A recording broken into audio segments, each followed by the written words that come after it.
सम्पूर्ण साथीहरुमा नमस्कार। मेरो युट्युब च्यानल प्रफिट प्लसमा यहाँहरुलाई स्वागत गर्न चाहन्छु। साथीहरु, मैले शेयर बजारसँग सम्बन्धित विभिन्न जानकारीहरु लिएर तपाईहरुमाझ आउने गरेको छु।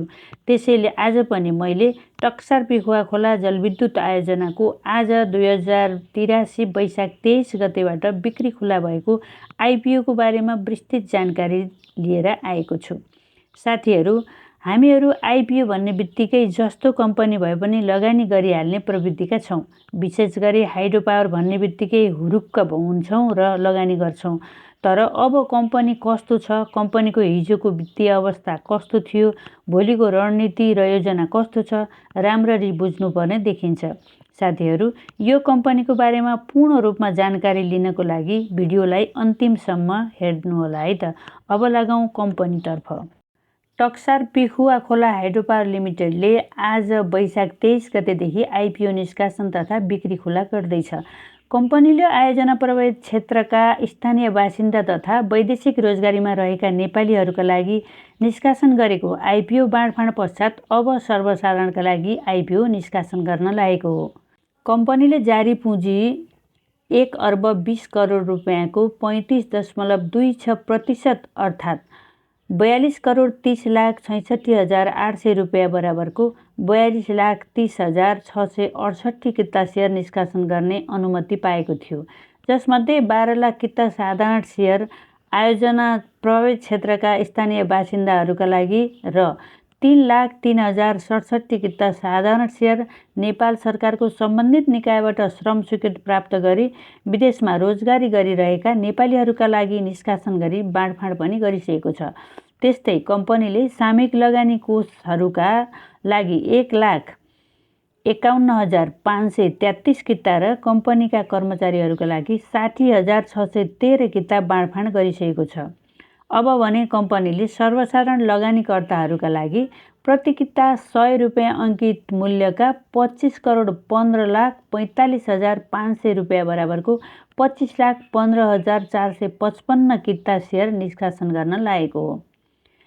सो आइपिओमा न्यूनतम 10 किताका लागि आवेदन दिनुपर्नेछ भने अधिकतम 50,000 किताका लागि आवेदन दिन सकिनेछ। निष्कासन बन्द छिटोमा वैशाख 28 गते हुनेछ भने ढिलोमा जेठ 6 गते हुनेछ। कम्पनीको सेयर निष्कासन तथा बिक्री प्रबन्धक प्रभु क्यापिटल लिमिटेड रहेको छ। लगानीकर्ताहरूले नेपाल धितोपत्र बोर्डबाट अनुमति लिई आश्वास सेवामा सहभागी बैंक तथा वित्तीय संस्था र तिनका तोकिएका शाखा कार्यालयहरूबाट सी आश्वा प्रणाली मार्फत आवेदन दिन सक्नेछन्। आइपिओको निष्कासनका लागि गराइएको रेटिङमा केयर रेटिङ नेपालले कम्पनीलाई care NP double B plus QR rating प्रदान गरेको छ। यसले कम्पनीको दायित्व वहन गर्ने क्षमतामा औसत जोखिम रहेको सङ्केत गर्दछ।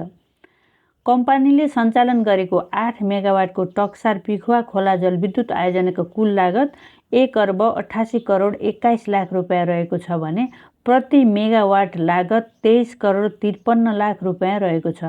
सो जलविद्युत आयोजनाको विद्युत अनुमति पत्र 25 वर्ष 4 महिना बाँकी रहेको छ। यस आयोजनाको साधारण लगानी फिर्ता हुने अवधि 9.17 वर्ष रहेको छ भने डिस्काउन्टमा लगानी फिर्ता हुने अवधि 18.37 वर्ष रहेको छ। साथीहरु, कम्पनीले किन आइपिओ निष्कासन गर्न लागेको हो र त्यसको उद्देश्य के हो त्यसको बारेमा पनि बुझिराखौँ है त।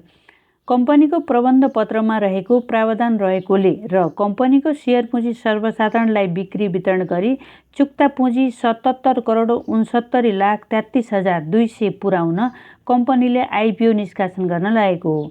आइपिओ निष्कासनबाट कुल 42 करोड 30 लाख 66,800 रुपैयाँ मध्ये 24 करोड 69 लाख 1,784 रुपैयाँ प्राइम कमर्सियल बैंकमा र 17 करोड 61 लाख 65,016 रुपैयाँ माछापुच्छ्रे बैंकमा रहेको ऋण भुक्तानी गर्न प्रयोग गर्नेछ। सबैभन्दा महत्त्वपूर्ण कुरा टक्सार पिखुवा खोला हाइड्रो पावरको वित्तीय अवस्थाबारे जानौँ।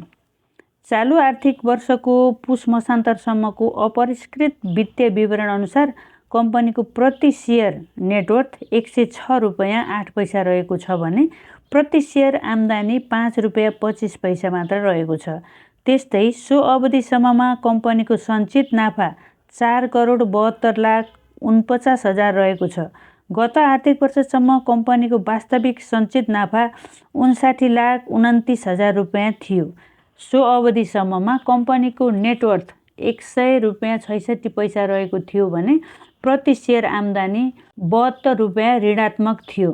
चालु आबसम्ममा कम्पनीले 3,68,13,000 सञ्चित मुनाफा कमाउने प्रक्षेपण गरेको छ। सो अवधिसम्म कम्पनीको नेटवर्थ 103 रुपियाँ 7 पैसा र प्रति सेयर आम्दानी 2 रुपियाँ 57 पैसा पुग्ने प्रक्षेपण गरिएको छ। र अन्तमा कम्पनीको भावी योजना तथा रणनीतिमा कम्पनीको मुख्य उद्देश्य रहेको छ नेपालको जलविद्युत क्षेत्रको विकासमा एक अग्रणी कम्पनीको रूपमा स्थापित गर्नु रहेको छ।